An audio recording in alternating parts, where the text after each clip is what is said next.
GPSC welcomes everyone on webinar 4. I request our chairperson, Aparna ma'am, to please take the session ahead. Good evening, everybody. Welcome to the 4th episode of our GPSC webinar series. Today, it's a very, very delightful day and a bright day when we have Mr. DILIP Mukherjea with us. Mr. DILIP is a visionary thought leader, breakthrough catalyst, innovation strategist, and designer of learning ecosystems and innovation landscapes for nations, communities, organizations, and institutions. He is also an internationally featured keynote speaker, accomplished author of now 50 books, corporate and educational consultant, and success coach to people in all different walks of life. We welcome you, Mr. Mukherjea, to Gurgaon, Sahodaya. A very warm welcome to you, and thank you for being with us today. I also welcome Dr. Indu Khetrapal, who is going to be moderator of today's session. Ma'am needs no introduction in Gurgaon schools because she's one of the founder members of GPSC, founder principal of Salwan Public School, Gurgaon. She has been awarded by MHRD, Government of India in 2005 with Teachers Award, the Value Education Award by MHRD, Government of India in 2007, the Endeavour Executive Award by the Australian Government in 2010. We welcome you, ma'am, and now over to you for today's session. Over to me? Yes. Ma'am. Greetings, everybody. Yeah. Can you see the screen okay, everybody? Rush, can you see the screen okay, Indu? Yeah, that's fine. Okay. Before I start officially, I cannot in any conscience say anything other than to first pay my respects and my regrets, my sorrow for the lives that have been lost in the recent skirmish up in Ladakh. This is really terrible, and my heart, my soul, my prayers are with the families that have lost their loved ones. I'll carry on now in the interest of time, but they are very much on my mind.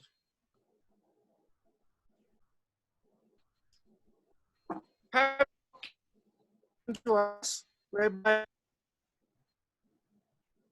culture, visual culture, and change. People are not reading much. I know you educators do and do have to, but mostly people are not reading much. They're looking. So I'm going to give you a sort of looking presentation on the slides, but I'll be speaking in tandem. So the whole issue is that I'll be addressing cognitive flexibility, which has now been deemed as the crucial skill to have moving forward from where we are right now. A visual culture is taking over the world. Now, what's going to happen is that we have to pay attention going forward to a triple pandemic. It's not just biological that is threatening our educational prospects. It is biological, psychological, and financial, as I've depicted here on the slide. This triple pandemic is not a flash in the pan. It has got durability embedded within it. And we have to pay attention to that. That's, I call this the pressure tense. Pressure meaning PR for present and SURE for the future. The present and the future are crashing together. There is a clash of the past, the present, and the future in this way to create the pressure. And I am therefore calling upon you to ask yourselves, is your institution number one on the planet? If not, you have to do something about it. Not necessarily to be number one, but to be in the vanguard, to be in the forefront of the dynamics that are taking place in the world today. Are your children future ready? Are you future ready? The pressure is tremendous. And what I'm proposing to draw to your attention is that we need to be future savvy, future relevant, future ready, and future proofed. We have to be protected against the future that has suddenly come upon us. On 14th of March this year, 3% of the world was online. The next day, the rest of the world started catching up. And anybody who has an online system or facility is now online. We have to shed our shells now. We have to not be dinosaurial. We have to come out of there and start performing. We cannot recycle wasted time. People talk about time in so many different ways. I'll be addressing that again. But the issue is not time at all. It is energy. I'm encountering around the world exhausted people. 24 hours in a day is not enough for them, and they're losing energy, and they can't keep pace, and so this is compromising consciousnesses. What to do about it? The first wonder of the world is the mind of a child. That's fine, that's a gift from God. But the minute a child comes into a pressure system, the genius that it is gets de-geniused in many cases. I know you're dedicated teachers. I know that. And the teachers I've met from Salwan schools, I'm in love with them. They are so tremendous.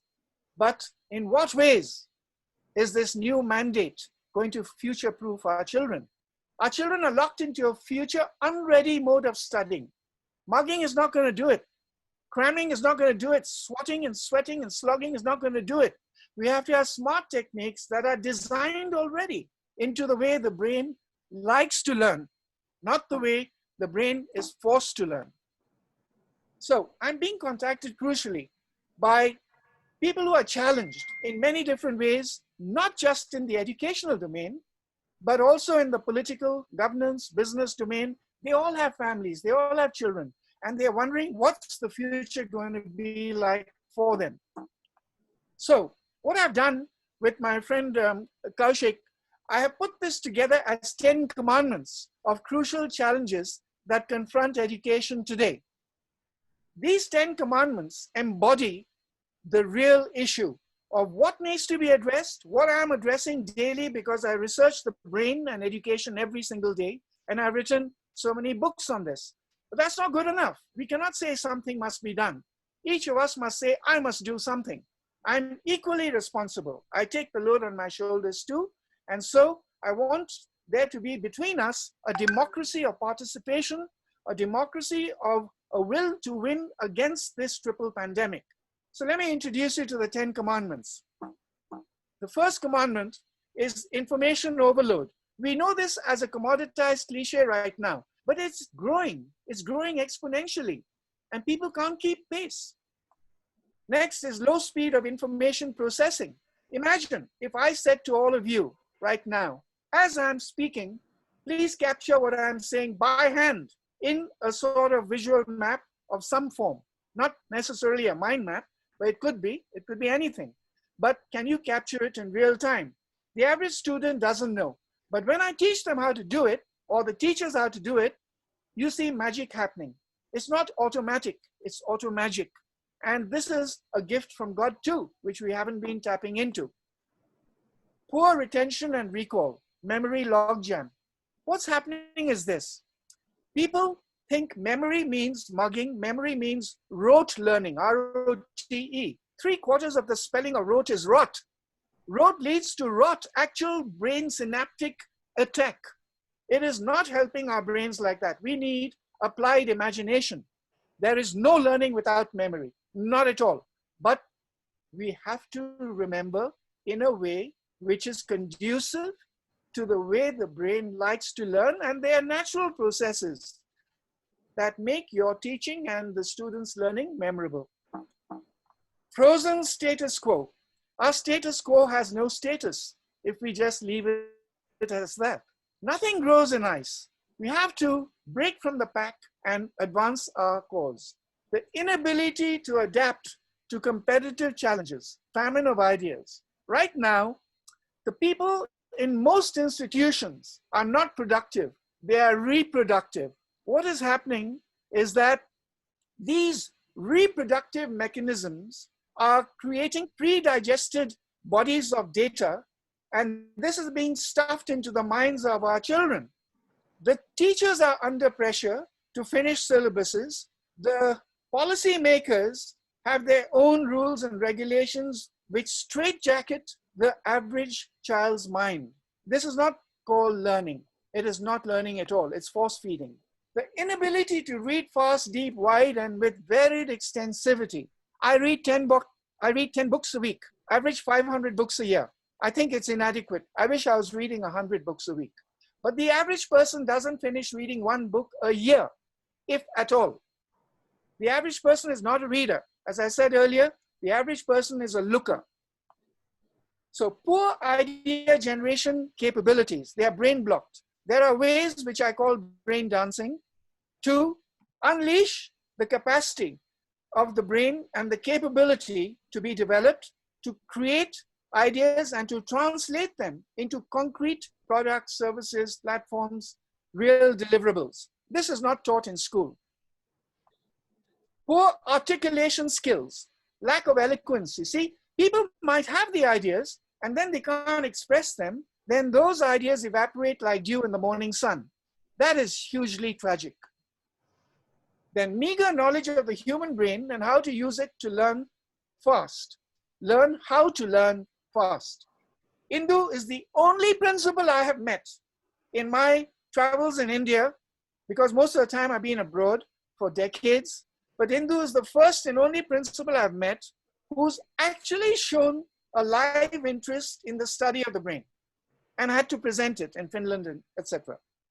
I would love all of you to know the brain non-medically, I mean in a learning context. The inability to convert ideas to action so that you can move from stress to strength to success to significance, and therefore these young minds and your minds, they matter, and how to make them move. This is my point. So these I've summarized on one slide like this, but I don't like cramming a slide with words. I'm just showing you that it's summarized.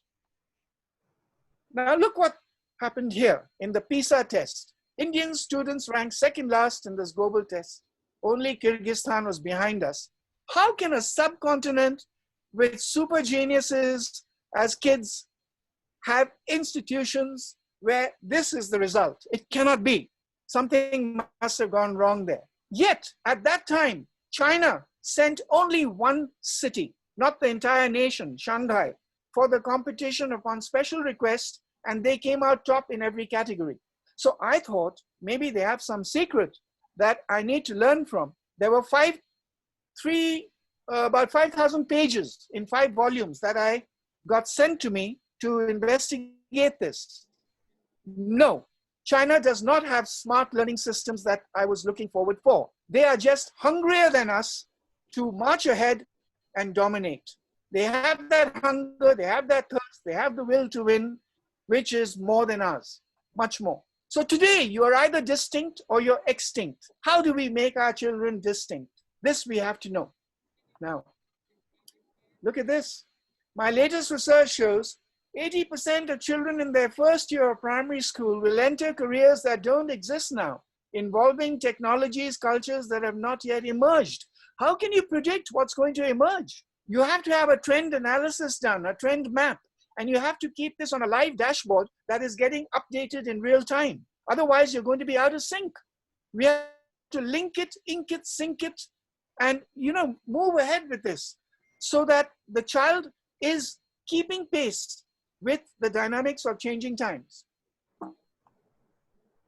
In the last few weeks, again, I've done massive research on this. There seems to be an unbridgeable gap between the textbooks and the exam papers. Believe you me, I've gone through thousands of textbooks that are circulating around India now.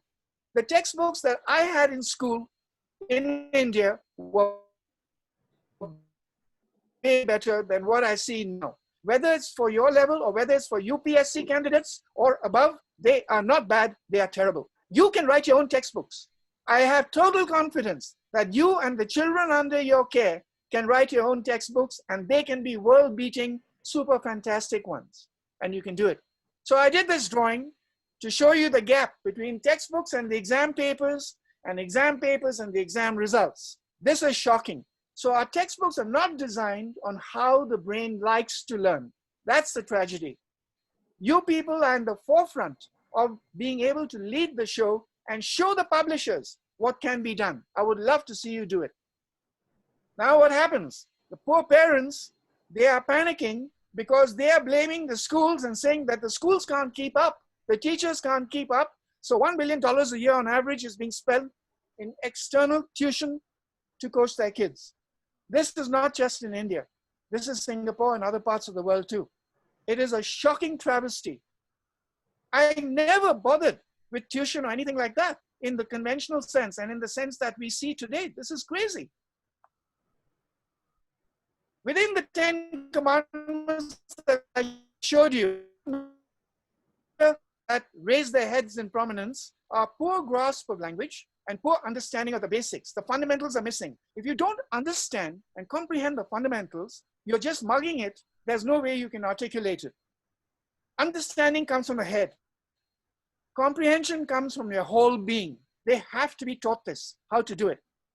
Now what we are witnessing in this present era of the triple pandemic is the marriage of the carbon and the silicon brains. To communicate with you, for me to speak, I'm using my carbon brain. For me to relay my transmission to you, I'm using the silicon brain. We don't want the silicon to take over the carbon brain. We don't want to be ambushed by it. Otherwise, we're going to end up as the tools of our tools. So if nobody pays attention to this, my question is, are you ready for a microchip to make you obsolete? Be careful. Many professions are already obsolete due to a microchip or due to an app. So change is difficult. Not changing is fatal. Even if you don't want to change and you're comfortable in plush line coffins, you have to change or you become obsolescent and irrelevant. On your behalf, I agreed with Indu that I come across on this platform to help you, help yourselves march ahead, because I believe in you. And I have the highest regard for you because you are in the most sacred of all professions. So we are living in exponential times. And let me explain to you what it really means. Mathematically, I know that you people must know that. But let me explain to you in terms of the outcome, our destinies. So what does it mean? Now, I'll show you a matrix, a graph. In times past, this red line was predictable, and then we died. The yellow line is today. It's rising up with such a steep slashing of the learning curve that is demanding of us. So, are you rising up that exponential curve? That gap is too big. It's causing people in Japan, South Korea, Vietnam, Cambodia, parts of India to commit suicide.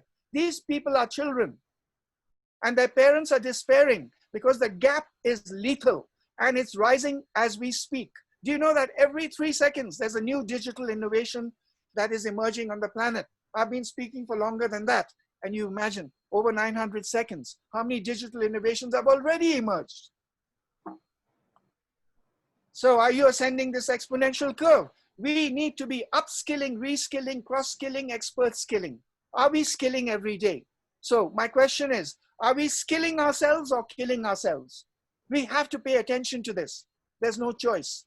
So what are you going to do about it? That's why I'm trying to help you in every way possible, and you're very welcome with your questions, right?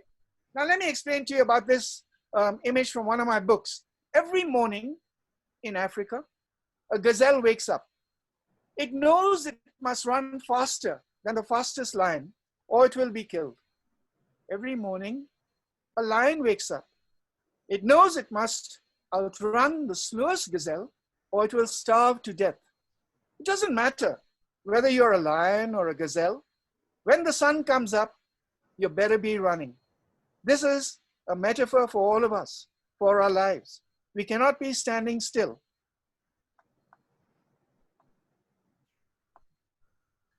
I want to give you a second anecdote. The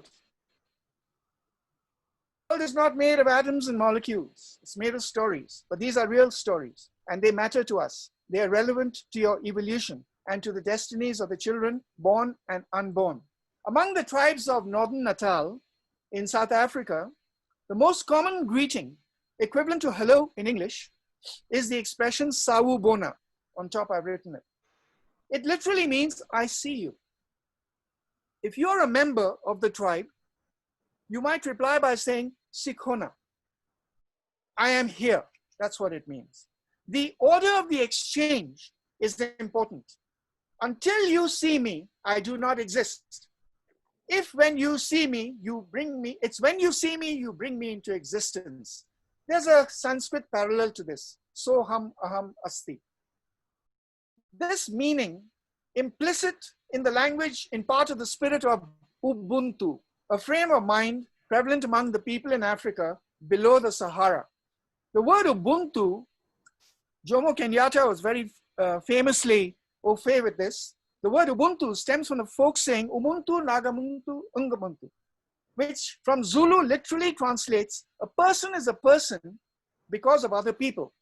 If you grew up with this perspective, your identity is based upon the fact that you are seen, that the people around you respect and acknowledge you as a person. Question for us: how many children are not seen? How many teachers are not seen?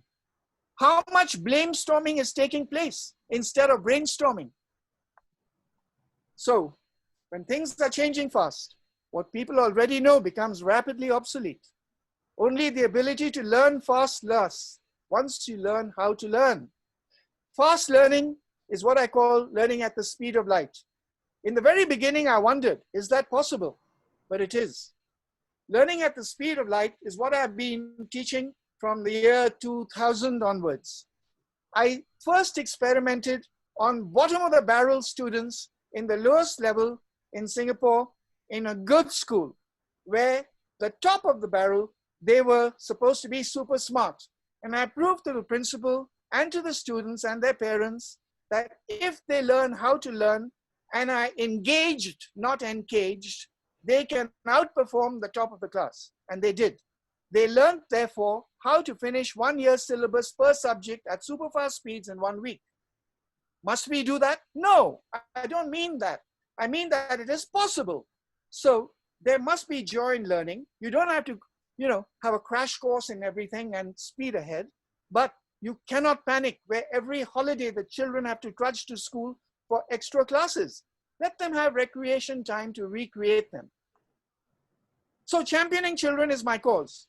I want this to come through to the forefront, whereby we are all championing children through online power learning programs, because this will create success across the teacher, learner, family spectrum. Now look at this, the performance grid. It doesn't matter how smart the children are. Recent research has shown something horrifying. If you have this matrix of presentability versus personal expectations, what's going to happen?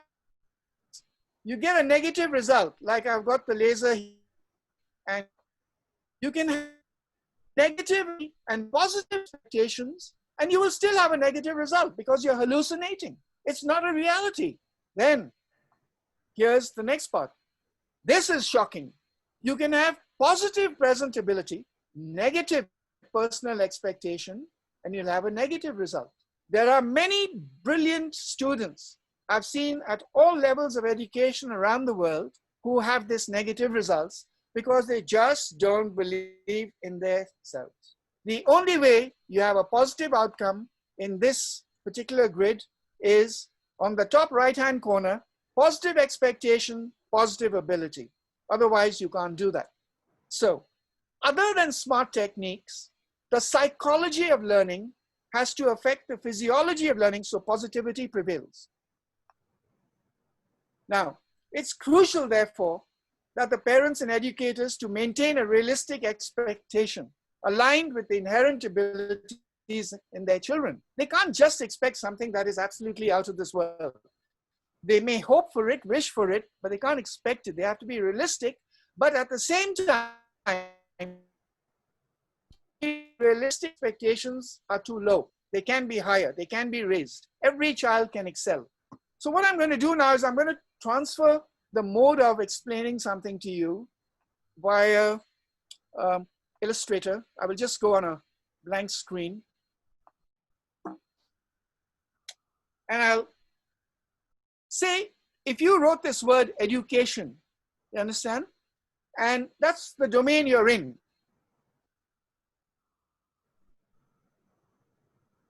In this word, if I jumble them up like an acronym, I will get this word, caution. If I do it again with the same letters, I can get auction. If I do it again, I can get idea count. And if I do it again, I can get action due. Now imagine if I was in front of you in person, I might ask you to take all these 4 words in tandem with education and write me a mission statement or a vision of what they mean to you, because there's an imbued, embedded, indwelling meaning in what I've just done with this reality. But in the interest of time, I just pre-wrote it for you so that I don't waste minutes. And I wrote it like that. You see? Today, in terms of education, we need to be cautioned about the state of education, or else our prospects will end up auctioned. All stakeholders in the education domain must make every idea count, for the time has arrived to take due action. The new mantra for transformation must be action due if our students are to have a chance in life. Now, you see how I'm playing with the word, and there are other keywords and things like this which figure in the evolution of human consciousness. Now, let me tell you something about the performance of a human mind. You see, I've drawn over here a bird whereby it's never flown before on this branch, and I want it to fly there. Now, of course, once again, if we were in front of each other, I would ask you to draw the graph, the flight path of the bird. Concatenating my experience around the world, these are the answers I've got. Some people say like that. Some people say like that. Some have said like that. Some have gone like that. The actual curve that to the human brain is like that. Now, what does this mean for us? I revealed this at the World Conference on Thinking, where people were shocked when I said, this is the curve that is being misread, not read, but misread by too many people in business, governance, and education, not just in education. They think that this descent is failure. It is not failure. We learn by error, not through terror. This is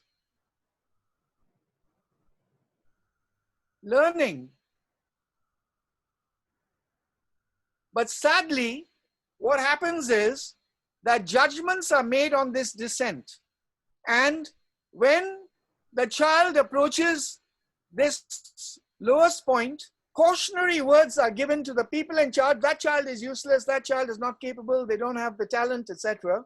And a judgment is made. And it's also done so about teachers. It's done so in the business workplace. It may be done so about political leaders.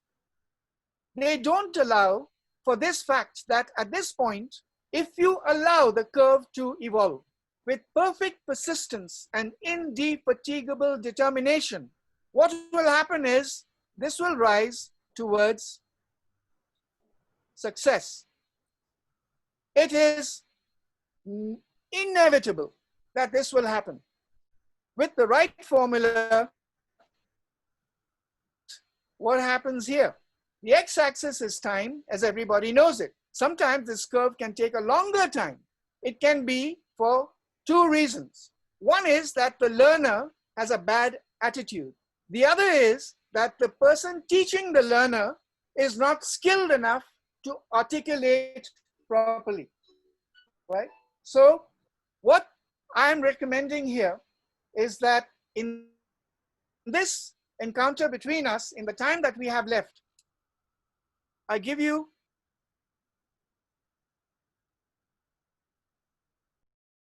the insights to,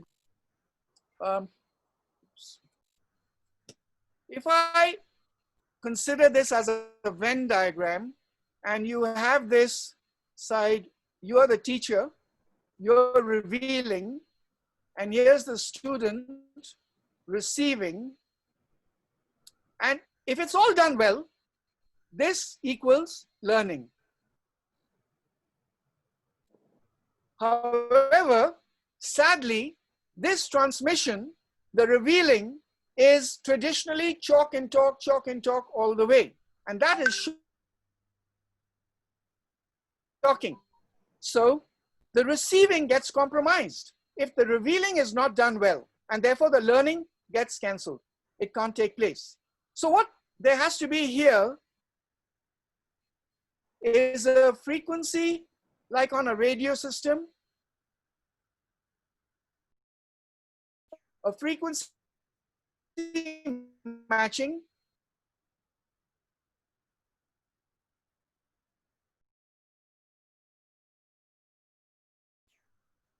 of this side and this side to make, as I told you earlier, link it, equalize this one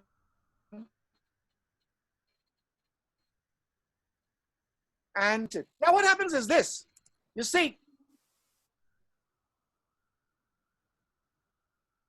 if I show you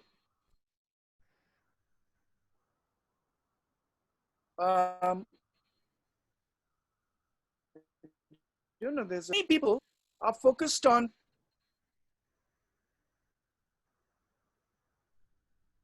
time.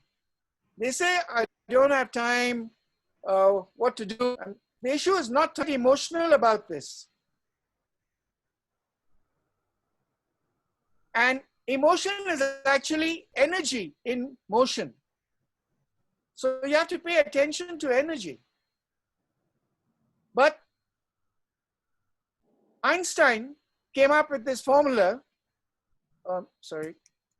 E equals mc squared.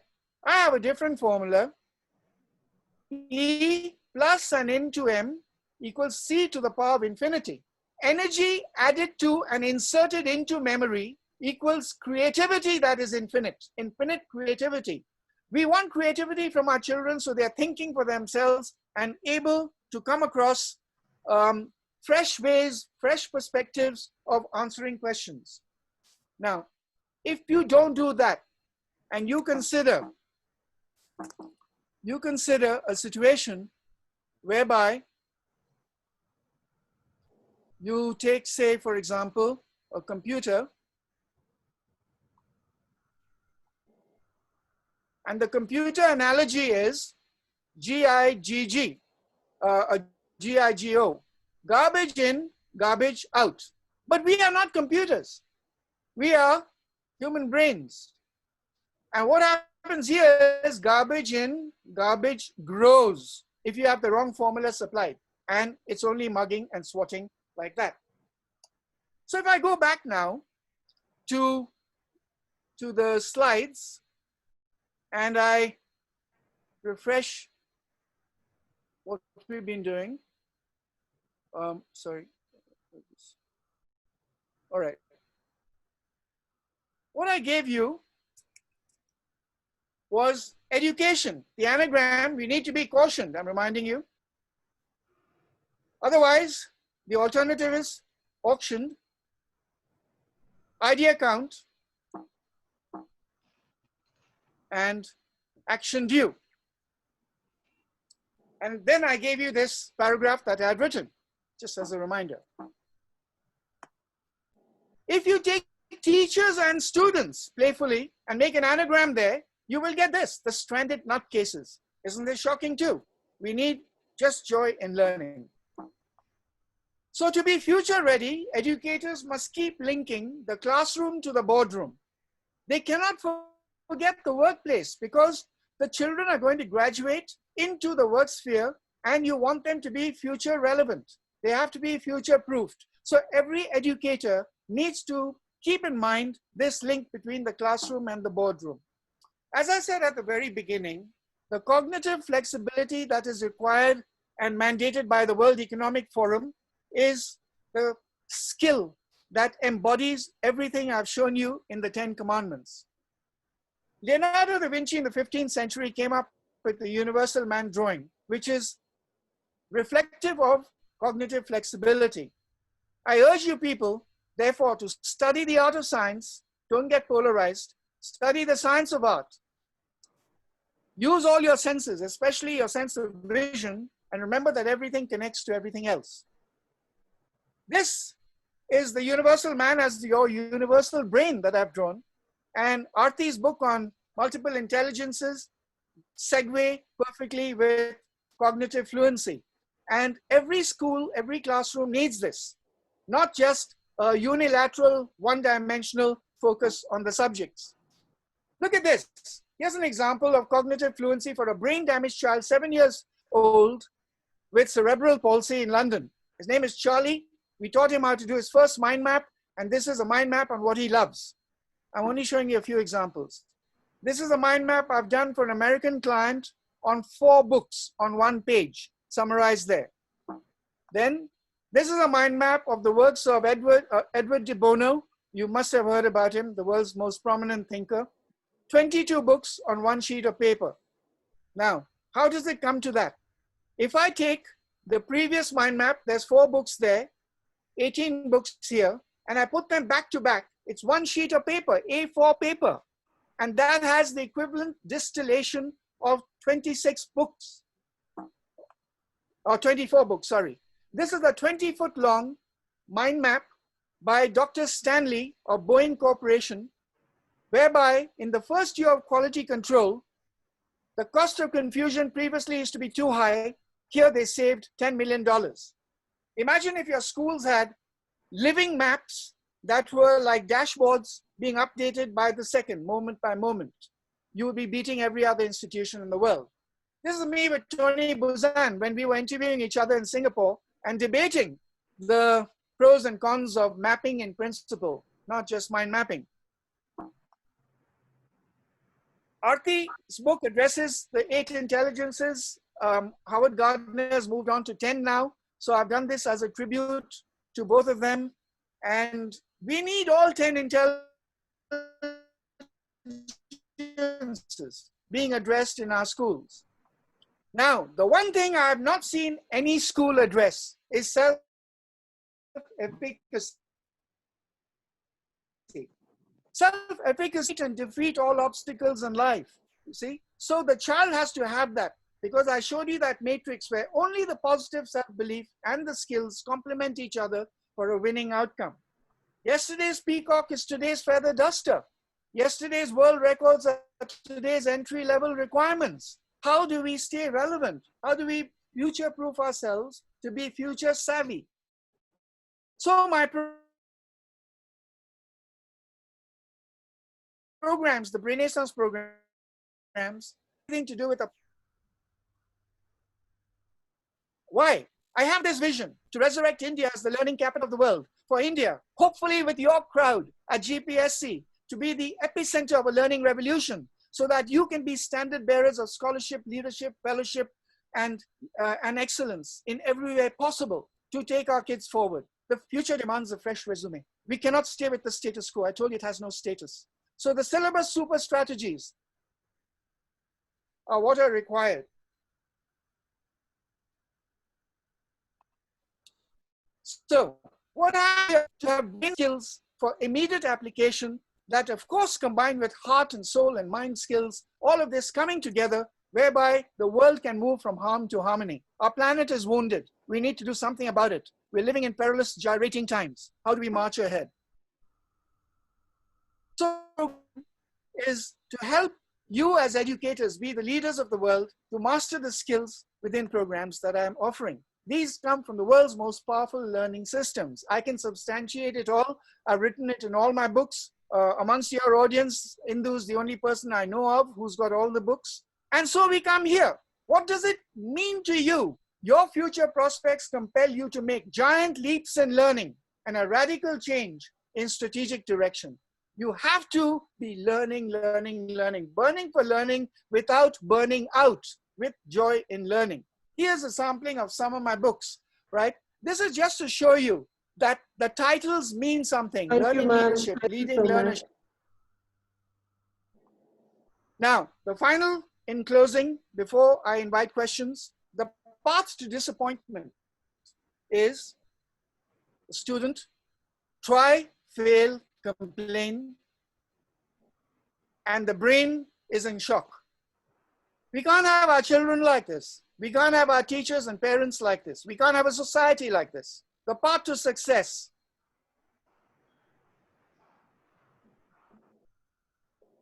I have taken out the C. It's able to learn. Learning how to learn.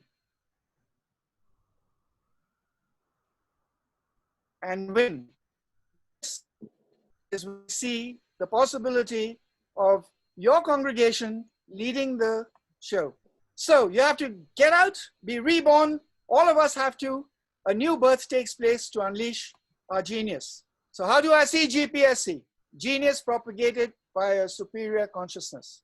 Don't you see yourselves like that? I see you like that. So I now welcome your questions because I'm under a time limit. There we are.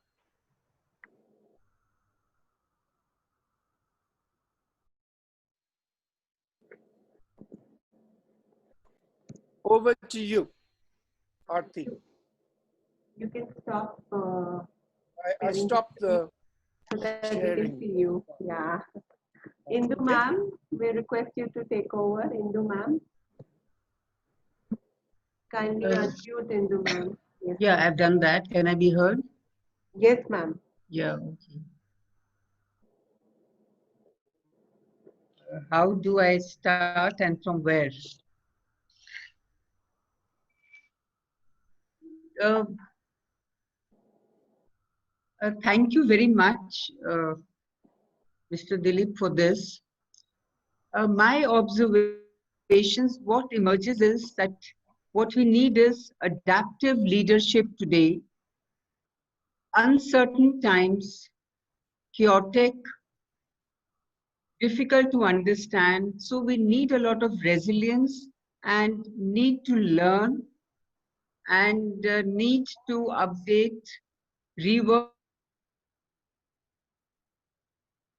on our skills so that we are relevant. I think that and adjusting with this complex times.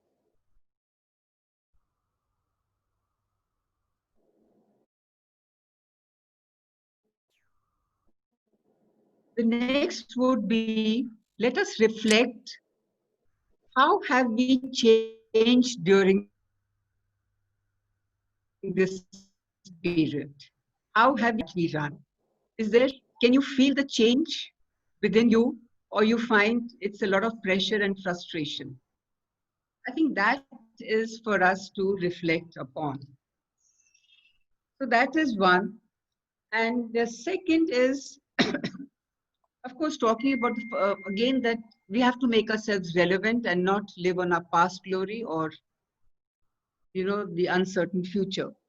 Next is about education. What is education?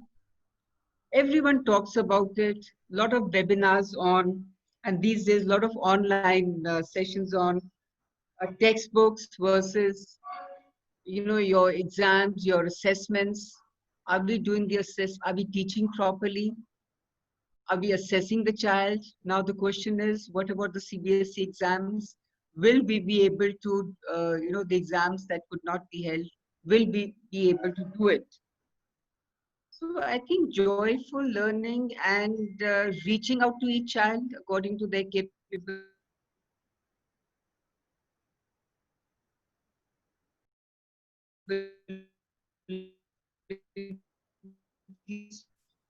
is, I think, another point that he,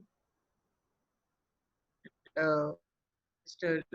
Dilip, and then how to explain a point. I think that's what it is, and attitude of the students and skill of the teachers. Broadly, this I would say is the takeaway: adaptive leadership, working on the brain,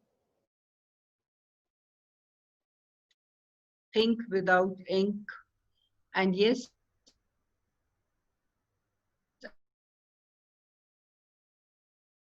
I have read, must prepare ourselves well. I think that is what I'd like to say. And Now, if there are any questions you have, you can ask. We can ask right now, or otherwise, you can mail it to him. His email ID is there. You can mail it to him, and There we'll are do. questions in the chat window, and Yeah.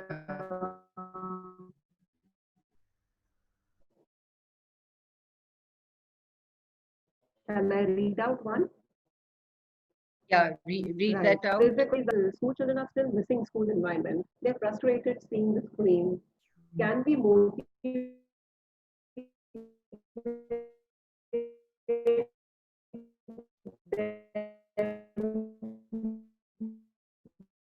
to write a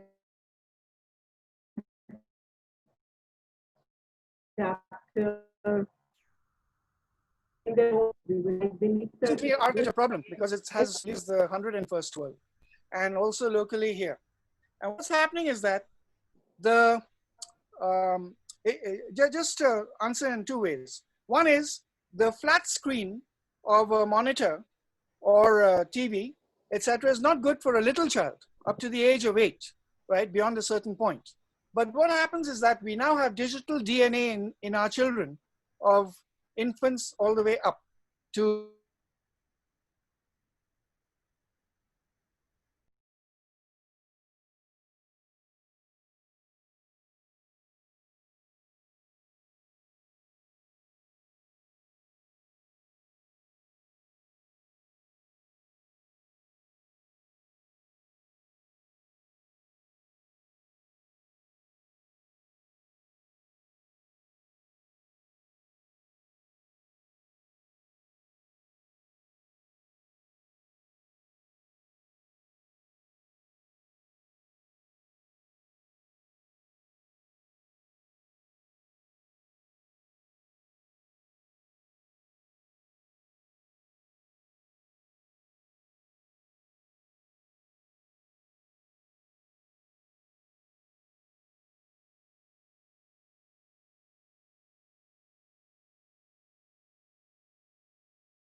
and we have to create stories and ways to engage them whereby they're given projects that it's kids for kids, kids leading kids. A kid all on his own or her own is a rare phenomenon who's going to live to a point whereby they are learning at the speed of light. But when you create smart study groups and study buddies and brain clubs all across Gurugram, you will find that you'll have a learning revolution taking place with the teacher acting as facilitator or mentor and parents being involved too. Then you'll create a learning society. But if it's dictatorial and people are stipulating and not stimulating, you're going to find the children tuning out. I'm dealing with brain damaged children and blind children and deaf children and those who got cerebral palsy and learning challenges and all sorts. But if you enchant them, you will find they will not want to leave your presence. They will want, because they don't see learning as a pain or a chore. They see it as enchantment. In the time I have, that's what I can say for the moment. Yeah, we have one more question. Yeah. That's really interesting. How do we teach our children to accept their failures? They get very disturbed. How do we teach them to accept failures in a positive way? Okay. Can I just go? Yes. Yeah. Can I just go to Illustrator again? And if I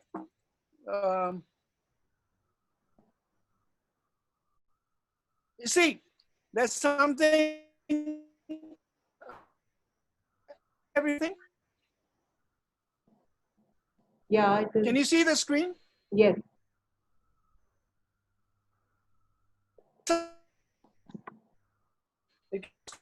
You're wrong in right of in some way. All right. Now, for example, somebody said, I don't know how to draw. And I say, you can draw potatoes. And sure, they can do that.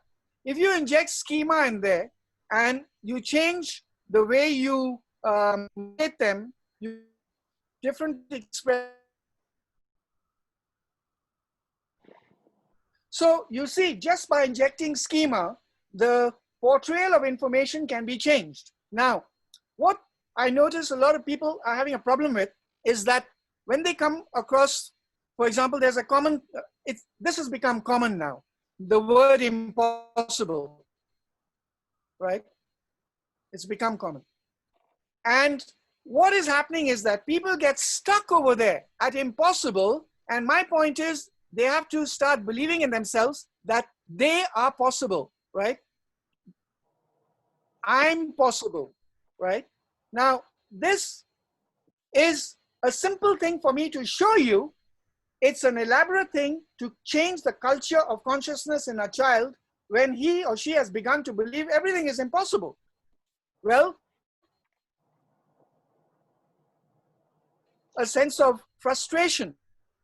Oh, I can't do this, it's just too difficult. And yet, even in frustration, you can have fun because you're wrestling with the challenge. And if you are taught to engage with the challenge in a fun way, it can become really intoxicating. But the word you came up with just now, you came up with the word failure. And I gave you the bird's first flight, where the descent was seen as failure by a lot. If they have the right ways of learning, they will rise inevitably. In the beginning, it may seem impossible. Then it will be improbable. Then it will become inevitable. They will succeed. But if you go according to my logic of schema, teach them this. I used to be raging, and what at the heart of schema, ILU, I love you, over here, right? So they have to understand that love is the only operating system. It doesn't matter if they failed here or there in the traditional sense of failure. I mean, I don't look upon failure for any child in any way. You see, we have this negative for failure. And all you got to do, again, it's a shortcut, right? To make it a positive. How do we make the horizontal vertical over there? It's the teacher's mandate to inspire the child, not to make the child perspire unnecessarily. How do we do that? You have to inspire yourselves first. Ready, aim, inspire, right? So, I love you. Love is the only operating system. The child has to learn.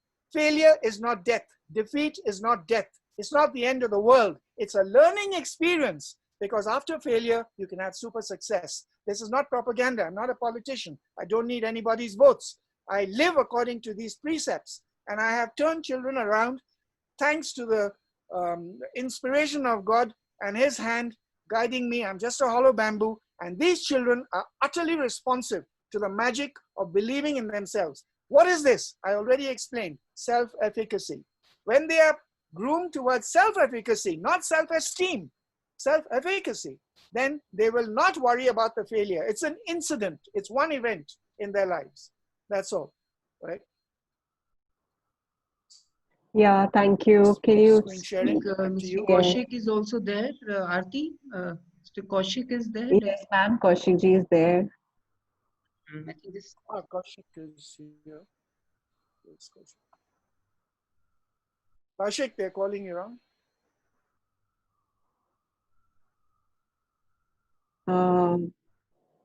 It could be unmuted. Mr. Kaushik, we would like you to sum up. Yeah. I can't hear him.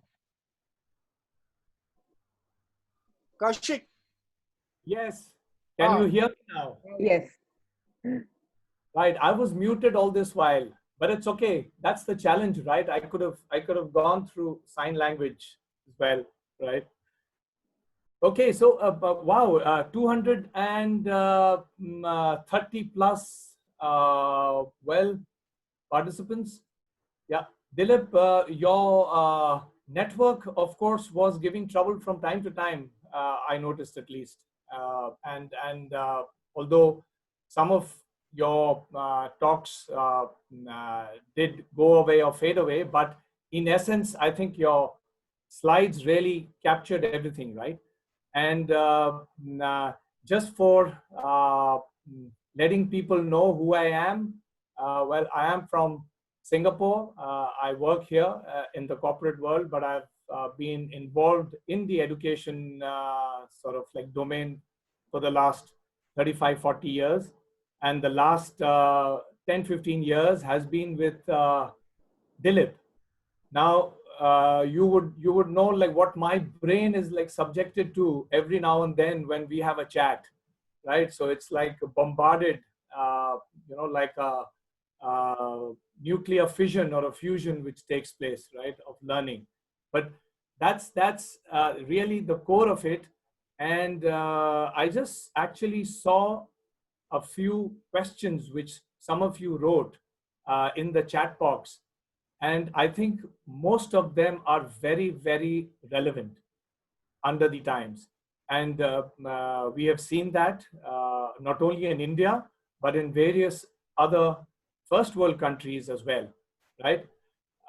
Even like Singapore has some of these like issues, but they are slowly turning it around by having better learning systems. And Dilip has been very instrumental in working with the institutes here when he was here. Of course, he keeps coming down every now and then.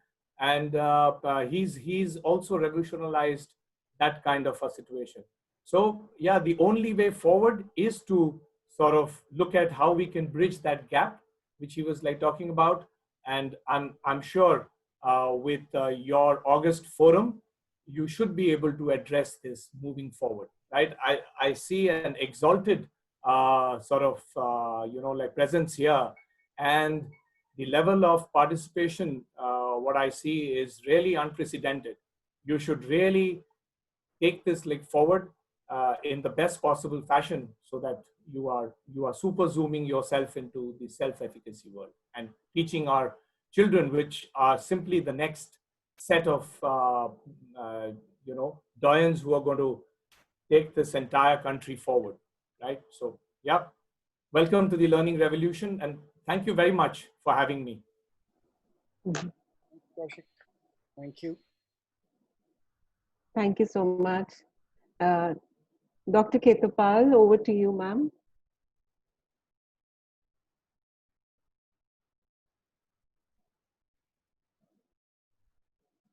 Okay.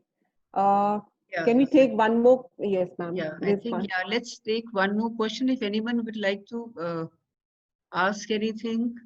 Yeah, there is a question in the chat window. Yeah. It's by Regina. She writes, good evening, sir. Yes. Aarti, I will just like to share with Dilip and Kaushik also, and the new members that we have. GPSC as a forum has contributed to CBSC in terms of the CC program or in terms of the accreditation manual. So in our own way, we have also contributed to the cause of education. So it's all working together as a team. Yes. Yeah. Yes, I'm very Aarti, please proud and continue. privileged to be in touch with all of you laudatory personalities. And I'm delighted to hear this. I wish the rest of the country did the same. So I'll just read out the last question. All right. And Gina's question, Aarti, do you want me to answer that? Yeah. Can you, okay, I'll read out. It says, teaching in India, where it is already extremely difficult to deal with the conventional outlook of the parents, how can we counsel the parents and make them future ready for all the different career options available and leave the past glory and deal with the children from what is available now for the future? That is a stupendously superlative question. I congratulate Regina. Very well done. It is so relevant because in so many cases, the parents are left out and the parents leave the teachers out. So the children are like a pendulum going from one to the other and full speed to nowhere. She's very correct that the parents need counseling as well as informing about the realities that are taking place. But the question here is, it's extremely difficult to deal with the conventional outlook of the parents. That is why they need counseling. That is why they need a reframing of consciousness. So the way to explain it should not be one modality. It should be multiple modalities with dynamics, something moving, some sort of a gadget or some sort of a device showing the evolution that is coming. And with it included, the cost of doing nothing is too high. Then she writes, can we counsel the parents? Yes, on a regular basis. Keep them informed. When companies have demoralized people, you have to keep them informed, involved, intrigued, and inspired. The same applies to the parents that you're dealing with. Keep them informed on a regular basis. Don't isolate them. Keep them involved. Make them a part of the revolution that you are spearheading. Keep them intrigued, asking questions. Make them create questions and keep them inspired. So you have a society of inspired people inspiring people. And then she's quite right in saying, how do you make the link between where we are now to make them future ready? Because the shocking irony of this may be that the children may be more future aware, not future ready necessarily, but future aware than the parents. So the family that learns together earns together. We have to have Unleashing Family Genius programs nurtured and nourished by you people. You have to involve everybody coming there. And Gurugram is a very cozy, intimate coterie of very like-minded, dedicated people, as Indu has always indicated to me. And I have total confidence that if you pay heed to what I'm saying here, and actual action is taken, where results are produced, and on a regular basis, you have brain art galleries and journals and compilations and publications of the actual performance being documented and translated into personal growth, you will see magic happening. It cannot be on a wish. It has to be through action. Great. Thank you so much. My pleasure. Over to Indu ma'am. No, I think that's fine. Will you like to sum up? Yes. Yeah, do that. I think that's fine. We are. Okay. Right, ma'am. So I deem it a great honor and privilege to propose the vote of thanks on this occasion. First and foremost, I would like to extend my thanks to Mr. Dilip Mukherjea, who is a breakthrough catalyst, an innovator, a strategist, a designer of the learning ecosystem. For him to have come and enlighten the GPSC teachers and leaders on the various crucial points that is imperative for all of us educators to follow. A few takeaways for me, very quick and short. Change is difficult, not changing is fatal. We are living in an exponential times, and we need to reflect, are we really rising up the exponential curve? Yes, when the sun comes up, we better be running and learn how to fast learning at the speed of light. Positive expectation, positive ability is something that we need to have within us. Crucial, parents and educators maintain realistic expectations, so we need to be with them as well. Dissent is learning and not failure. Children need to be future prepared. The cognitive flexibility and self-efficacy. These are the two crucial points that Mr. Dilip laid emphasis on. I'm really thankful to Dr. Indu Khetarpal for taking this session ahead and moderating it so beautifully. And I'm so thankful to Aparna Eri ma'am for giving us this opportunity to host webinars at GPSC. And very thankful to Kaushik sir for coming all the way and connecting with us from Singapore and making this into a wonderful session. Thank you all the audience, and it was really great listening to all of you. Thank you. Well done, well done, well done, well done. All right, can we all smile so that we can have smile and namaste. Namaste. We started with namaste and we conclude with namaste. Thank you. Thank you. Yes. And I love you all. Thank you. Yes. Thank you. So over. Okay, thank you. God bless. Formally Good says night. bye-bye. Everyone, thank you, everyone. We'll come back with webinar. Thank you, Aarti. Thank you, Rashmi madam. Thank you, ma'am. Thank you, Rashmi. Thank Rashmi, you for your Thank you technical so much. it's going to take 5 minutes to forget me now. No. I will never forget. But I have read your book, that I remember. All right. Thank you, my technical team. You were a great help. Thank you Yes. once again to Mr. Mukherjea for giving us a beautiful time and such a lot of reflection we all did. Thank you. Thank you so much. Take care. God bless.